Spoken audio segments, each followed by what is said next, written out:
Coming up in today's newscast, Syria downs a Russian plane trying to hit Israeli fighter jets. Israel finally reunites thousands of Ethiopians in the country with their family members, and the Ramat Gan Zoo welcomes its newest member.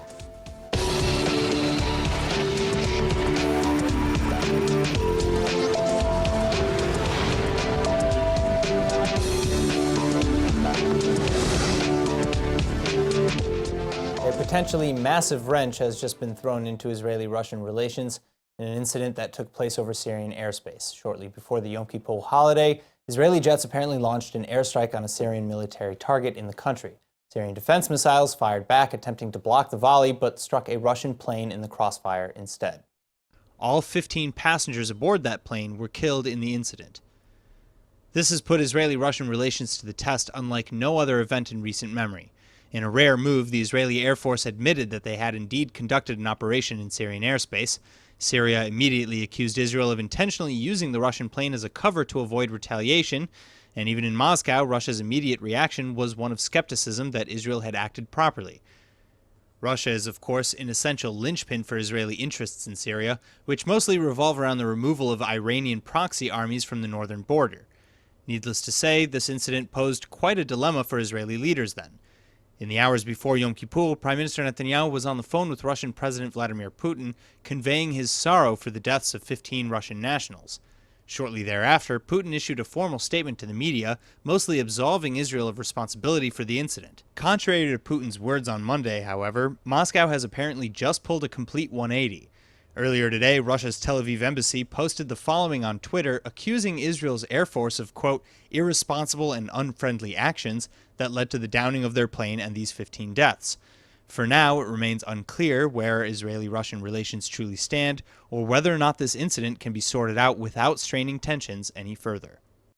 Returning now to the studio with more on the downing of a Russian aircraft in Syria is Brigadier General Ram Shmueli, former fighter pilot, former head of Israeli Air Force Intelligence, chairman of HaShomer Chadash, and founder of Mitchabrim to Jerusalem. General, thank you so much for coming in. Brigadier General. So my first question is, how did this happen?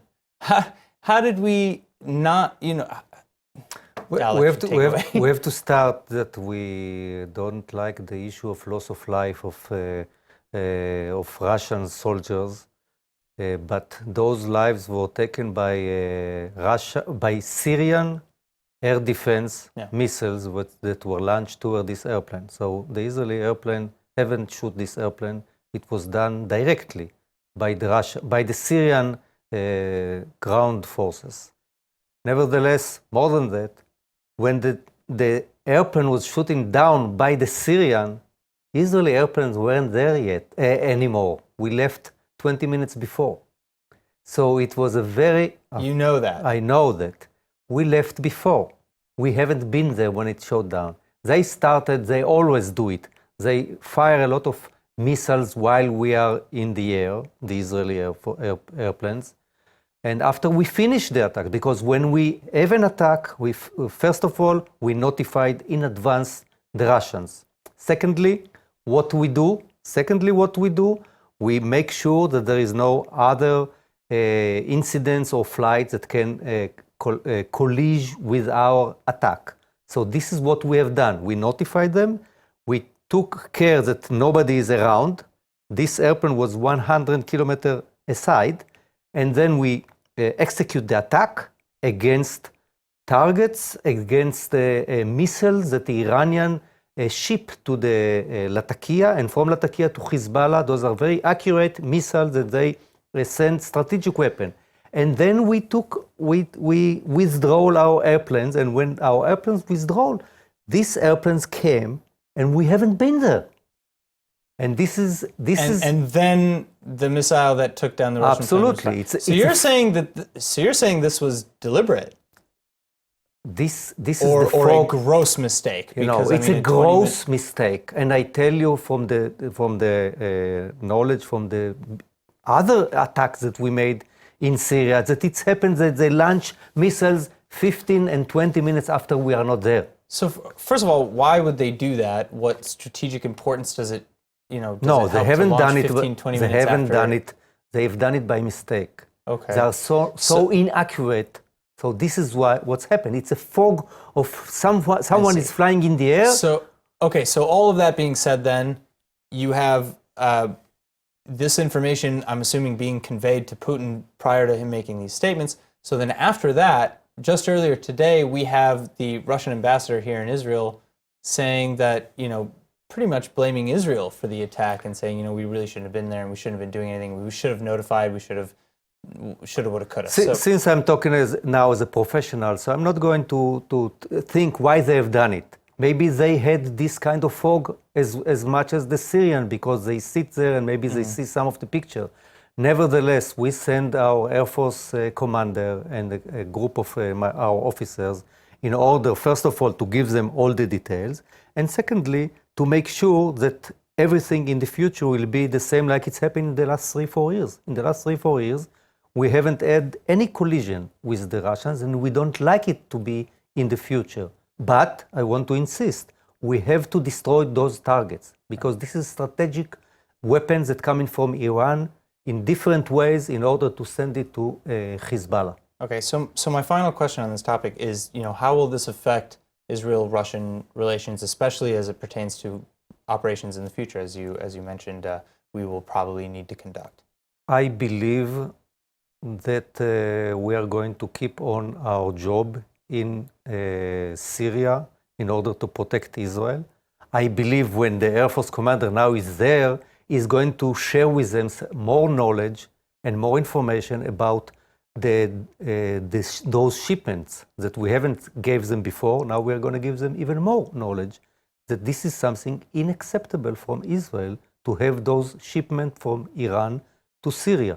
So it is a crisis, something happened. Nevertheless, I think that from this crisis we can even strengthen our relationship and our coordination with the Russians in order to protect Israel. All right. So moving on to terror at home, we've learned recently that the terrorist who shot Ari Fold his family is now going to be paid, 1,400 shekels a month for the next 3 years.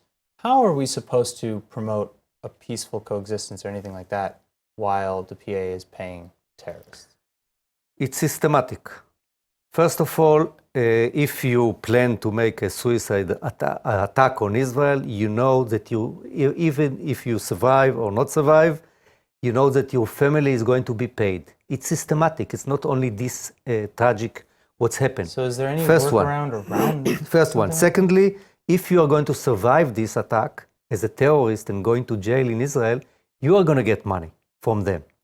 And third is that those people who died, they give name on schools on their names. For example, I'm happy that the Americans start first and they start to boycott the money to the Palestinian Authority and to the Palestinian Authority schools, because they incite the young generation against Israel. But now even Belgium, they are confused all the way in the last couple of years, but now they realize, and they also boycott in the last couple of days on money from one school that was named on a Shaheed terrorist woman that participated in a terror attack 30 years ago. So even the Belgian boycott the money. So it's the European countries and the American, luckily they understand that this is systematic, the way they incite the people in order to give fuel to this kind of fighting Israel in the terrorist attack. So, all right, well, hopefully then this will be the last such attack before people realize that what you're saying is true, that this is coming from the Palestinian Authority and their payments. Now, finally, I understand we want to move on kind of to Sukkot. Yom Kippur just happened. We've ideally absolved ourselves of sin. And now, you have a Mitchabrim organization, is that correct? And tell me a little bit about that. Yes, I'm the founder and leading an organization that make once a year a march to Jerusalem for 2 days, kind of a pilgrimage. We renew the old tradition of thousands of Israelis going together to Jerusalem for 2 days. And the issue is that since the Israeli society is so diverse, religions, non-religions, Arabs, Jews, everything. So we make this kind of march to Jerusalem for 2 days, almost 20. Is it that inclusive as well? You have everybody from everyone? Ultra-Orthodox, Haredi, Mitnachalim, people from Tel Aviv, Arabs from the Galilee, everyone going together, and we make a lot of engagement and meeting among the people in order to know each other. Israel is very diverse, many cultures, and all these cultures goes for 2 days to Jerusalem. First day we go in the mountains, and second day we climb to Jerusalem, and then we go around the old city, and we finally go through the president's house, and then we go to the Gan Saker, which is the gathering place to salute to the state of Israel and to the capital of Israel. So מתחברים en route to Jerusalem. It's a march in order to unite the people. Unlike what we listen in the media, that we think this and this, these people don't like this one. Yeah. No, we are going together. The people want to be together. together. And March to Jerusalem, it's a kind of unification. All right, well, as I understand it, it's 25 shekels per person, but free if you're under 12. Yes. And for any more information about where and when and how to get there, anything like that, mitchabrim.org.il. Just come. If you happen to be in Israel, if you happen to be there, come. Go with us to Jerusalem. All right, Brigadier General, thank you so much for I want to give you a hat. Everyone that come to march with us, he got this hat. So you put it on your head. Obviously. With the symbol of Jerusalem, and we go to Jerusalem. All right, Brigadier General, it's always a pleasure. All right, in other news, the Chabad Synagogue of Charlotte, North Carolina arranged for pre-Yom Kippur kosher meals to be delivered to Jewish families that had been hit by Hurricane Florence in Wilmington, North Carolina. Rabbi Yossi Groner from Charlotte's Chabad House spoke on the phone to Rabbi Moshe Lieblich of Wilmington on Monday to discuss sending the food to Jewish families in the city. Groner's son, whose friend is a helicopter mechanic, was then able to arrange for a helicopter to arrive at Wilmington on Tuesday, just a few hours before the start of the Yom Kippur fast. The helicopter carried 150 pounds worth of kosher meals for the roughly 1,000 Jewish Wilmington families, but due to the hurricane, the Chabad in Wilmington was the only synagogue in the city that held Yom Kippur services. A few days earlier, a truck full of kosher food had been sent from Raleigh, North Carolina, when the hurricane first touched down, but it was rejected by local authorities due to the dangerous road conditions. Hurricane Florence has had record high levels of rainfall, which have poured up to 10 trillion gallons of water into North Carolina. The damage may continue to get worse over the next few days, too, as there's been devastating amounts of flooding caused by overflowing rivers, as well as damaging winds. Vast amounts of land have been left uninhabitable. 21 flood gauges showed major or moderate flooding in southeast North Carolina and northeast South Carolina, and major waterways are expected to continue to rise throughout the weekend. Over 10,000 people have remained in shelters, and 160,000 people have been left without power in North Carolina. There have been 2,600 people that have been rescued by boats or helicopters in North Carolina since the storm hit, and many residents have been warned not to return home until the water levels subside. The death toll has climbed to at least 37 as of today, and the latest drowning victims include 2 women in South Carolina who were rescued by a sheriff's van, which was then swept away by the flooding. Meanwhile, unfortunately, some experts believe that much of the devastation from the storm could have been prevented. 6 years ago, North Carolina legislators passed a bill that prevented lawmakers and developers from using up-to-date climate devices to prepare for the rising sea levels, despite a panel of scientists on the Coastal Resources Commission issuing a warning in 2010. Now, many are regretting their decision not to take preventative measures, as the storm has taken several dozen lives, put thousands more lives in danger, and will cost billions of dollars in repairs. Speaking of Yom Kippur, the Yom Kippur holiday, also known as the Day of Atonement, has just come to an end. As many of you know, this is perhaps the single holiest day of the year for millions of Jews all over the world, a day where observers ask for forgiveness from others and seek to atone for their sins while fasting in repentance. Here in Israel, it's also a day when literally everything completely shuts down so that the solemn day can be properly observed. That includes all restaurants, shops, services, and yes, even the roads. It's quite a sight to see, the enormous metropolis of Tel Aviv, the sprawling landscapes of Jerusalem, all universally shut down in observance of this holy day. Many spend the day inside, but others spend it enjoying the rare tranquility of the empty streets, either biking or walking freely down the largest intercity highways in the country. Having said that, Yom Kippur also happens to be possibly the most frantic day for ambulances here in the Jewish state. In fact, Israeli paramedics addressed some 1,700 emergency calls that took place during the hours of Yom Kippur. Several hundred of these calls were people who fainted due to the traditional Yom Kippur fasting, with another several hundred injured while biking, rollerblading, or skateboarding on the empty roads. Unfortunately, one such incident was quite serious. On top of that, paramedics treated 174 women who went into labor, 7 of whom gave birth to babies during the holiday. Now that the Day of Repentance is over and the fast has officially been broken, though, it's back to normal life, except of course for the incoming Sukkot holiday, which is just mere days away. Now, shortly before the Yom Kippur holiday, Prime Minister Netanyahu delivered some good news that thousands had been waiting to hear. Netanyahu has officially greenlit plans to bring 1,000 relatives of Ethiopian Israeli Jews here to Israel. For many, this is a long time coming. For some, a very promising step in the right direction, and for others, still a long way from over. But LTV's Brett Allen Smith is here with the full story. Hi, thanks, Aaron. So yeah, this is really exciting news for a lot of Ethiopian Israeli families here. As you imagine, right now there are close to like 130,000 Ethiopian Jews living in Israel. And most of them originally airlifted into the country in 2 major waves. So that first one was in 1984 with Operation Moses, and the second was in 91 with Operation Solomon. But those operations were quite possibly some of the, the biggest covert airlifts ever done in Israeli history, as you probably know. Since then, this community has really flourished here in Israel, where they serve in the army, they do social service, and of course they have, Israeli citizenship like everyone else here. But as successful as those initial operations in the 80s and 90s were, a lot of Ethiopians still have direct relatives. We're talking sisters, brothers, parents, what have you, stuck in Ethiopia still. And I think right now the number is close to something like 8,000 confirmed relatives by the last survey. Yeah. So the Israeli government has long promised to bring that entire community of 8,000 to Israel once and for all. But so far, this is as close as they've gotten. And that's why for some, news of this first 1,000 Ethiopian family members is certainly worth celebrating, no doubt. But for others, it comes with a kind of, let's say, a bittersweetness, since there's still so many more still trapped in Ethiopia. Sure. And, we've spoken with members of Israel's Ethiopian community who do have family members still in Ethiopia. And for them, waiting years or even decades just to see their brothers or sisters is just agony. Right. But having said that, the logistics of this kind of operation can't be easy either.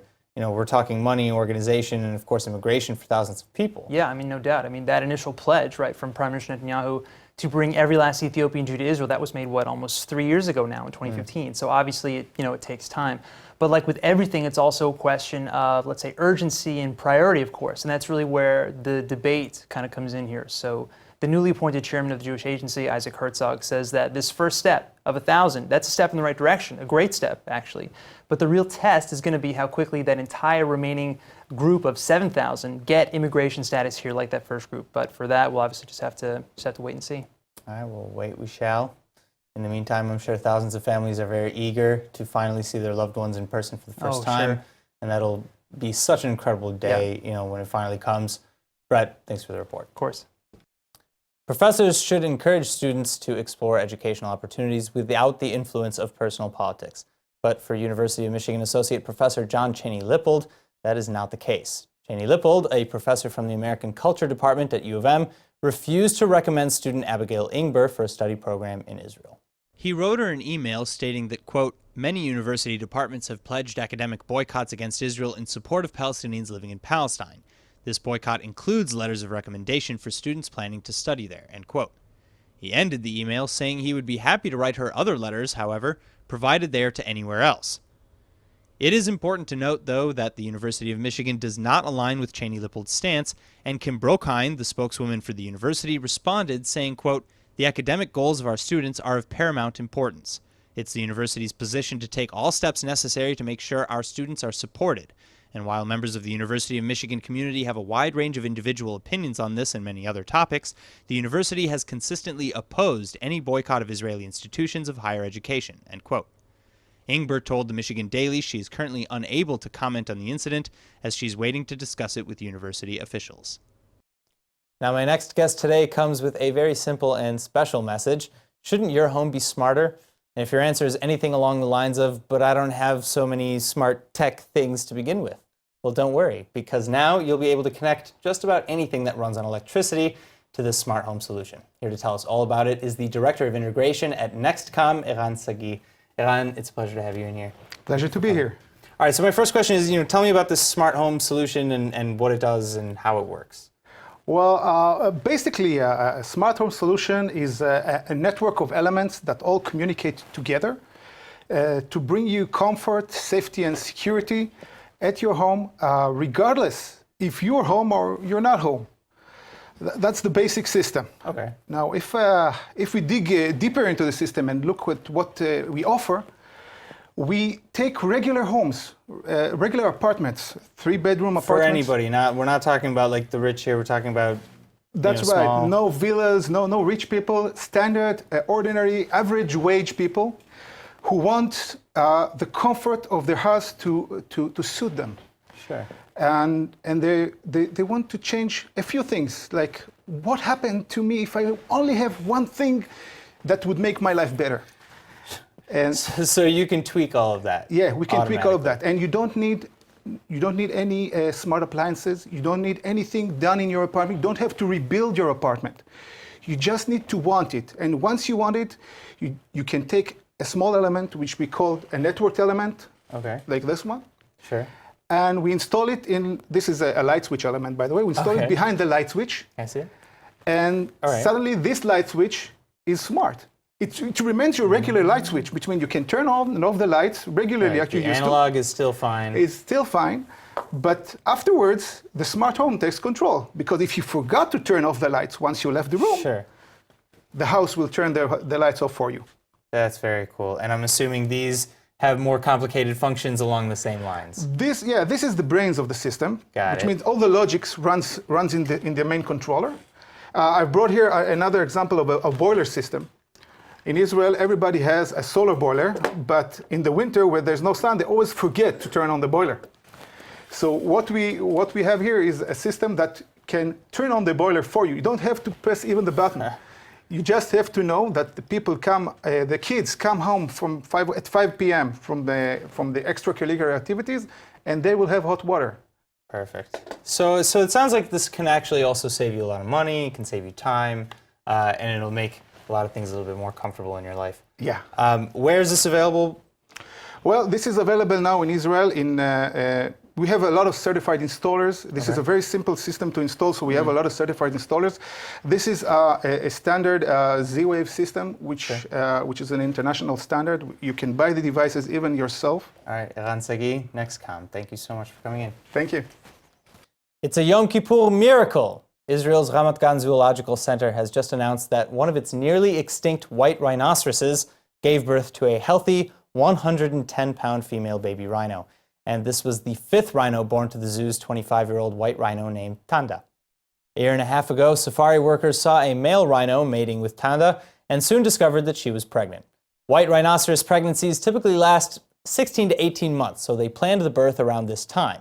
Then, just prior to the birth, Tanda and her 4 other children were taken into a fenced-off area of the safari known as the maternity ward, where the newborn rhino would eventually meet her siblings. The baby rhino has not yet been named, though, as the safari suggests a list of potential names for the public to choose. And now, most important of all, though, this birth is part of an ongoing effort throughout the world to save the white rhinos, which are on the verge of extinction. White rhinos are a sought-after breed for hunters, as their horns are worth more than gold on the black market. And this year, over 1,000 of these rhinos have been hunted in South Africa alone. The Ramat Gan Safari works with a European breeding program that helps to conserve the nearly extinct species, and out of the 300 endangered rhinos in the world, 30 of them live in Israel, the largest number of an endangered species out of the 78 other participating zoos. Now it's time for our Hebrew word of the day. With the Yom Kippur holiday finally coming to a close, millions of Jews around the world just finished asking forgiveness for their sins. And that's why today's word is chet, which means sin. Okay, now look, no one's perfect. Whether we meant to or not, we've all committed a chet or a sin every now and again. That's exactly what Yom Kippur is for, a day to reflect on whatever chata'im or sins you may have committed, and then to ask for forgiveness. It takes a very big person to honestly look at themselves and admit when they've made a chet or even a mistake. So if someone committed a chet to you this year and wasn't big enough to ask for forgiveness, don't worry anyways. That's what karma's for. All right, let's go ahead and take a look at the weather forecast. Tonight should be clear to partly cloudy and pleasant with a low of about 73 or 23 degrees Celsius. Then over the weekend, you can expect sunny skies and a slight drop in temperatures to a high of 85 or 29 degrees Celsius. All right, that's it for today's news. Today's exchange rate is 3.58 shekels to the American dollar. Remember to sign up for our daily newsletter at iltv.tv, and don't forget to follow us on Facebook at Israel English News and on Twitter at ILTV News. I'm Aaron Porras. Thank you for watching.